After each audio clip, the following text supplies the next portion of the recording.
Good evening, everyone, and I'm going to give you guys a preemptive Happy New Year, or I guess Happy New Year.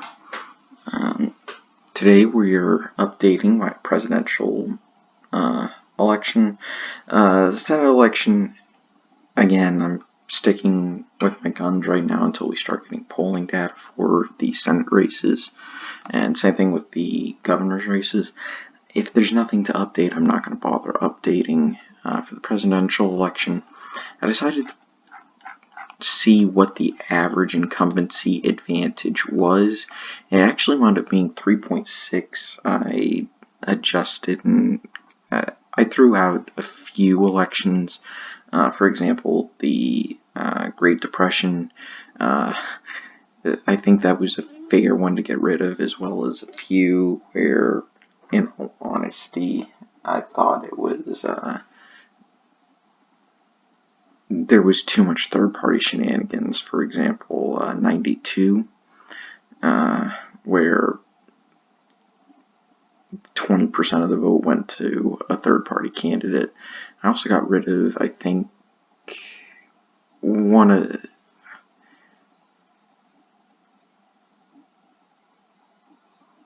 the ones where third-party candidate got over 10% of the vote, or just a large portion of the vote in a specific region, because I thought that would throw off the numbers too much. And I got 3.6, but because it's Trump, I'm putting it down to 3, because where he's loved, where he's hated. And I think this is fair. I think this is reasonable. I don't really see a way to reconcile this. This is the average. If you don't like it, well, I'm trying to do everything I can to remove any bias. That means treating Trump like a normal candidate, which means I use the average rather than making up some number. So anyway, we get this update, and this is what it looks like in map format with electoral vote college totals, and this is pretty similar to what it was a few weeks ago when he had a really nice run in approval polling, at least in terms of his numbers. Still around 51 to 54% of the population disapprove of him, but he was in the mid-40s. And the other thing I did was I consolidated all of 2018 polling. Any polls that cover 2018 period, I'm just going to lump them in with January 2019, and eventually that will take up the 4 spot, and then the 5 spot will be the next month, and then this month. And then I'm going to consolidate them into quarters. This one will remain unchanged, but this is to make sure that new polls are more heavily weighted, because more input data will happen from newer polls. I think this is a little bit more fair, and it means that while yes, this will be a factor, I figure it's the best way to make sure that old polls don't have the exact same weight as new polls. My current forecast, the only real difference is that I'm more confident about Georgia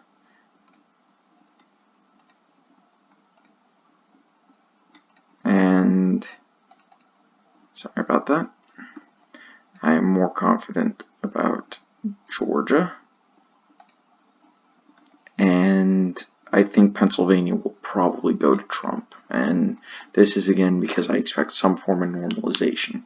Now, I do want to ask you, the viewers, a question, and this is, what do you think about an Elizabeth Warren candidacy? I've put because she's officially started an exploratory committee, I personally don't think it's that good of an idea for her. That whole DNA test is really going to be a bad mark on her, because she did claim Cherokee heritage on a lot of official documents, and then it comes out that she ain't got none. So, yeah, that's going to be really bad for her and could be used to paint her as insensitive or, at the very least, dishonest.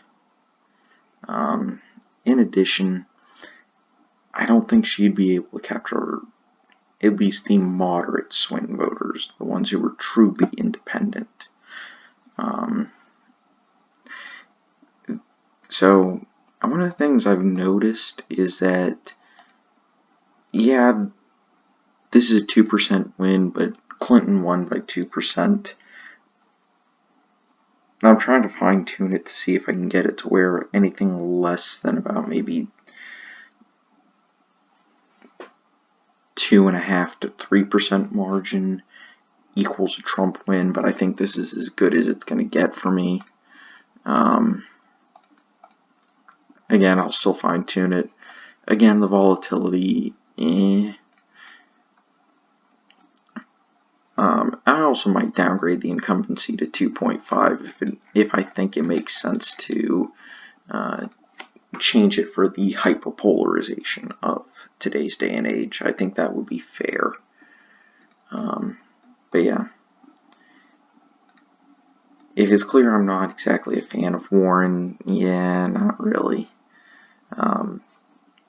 But I understand why she wants to run. I understand her candidacy. I understand that it is a politically smart move for her at this time.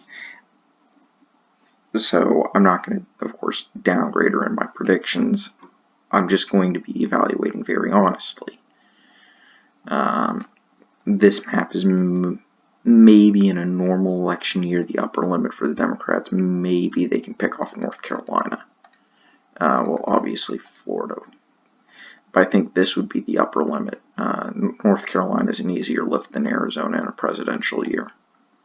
At least until 2024. But anyway, that's about all I have for today.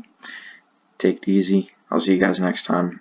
Have a good night, and again, Happy New Year.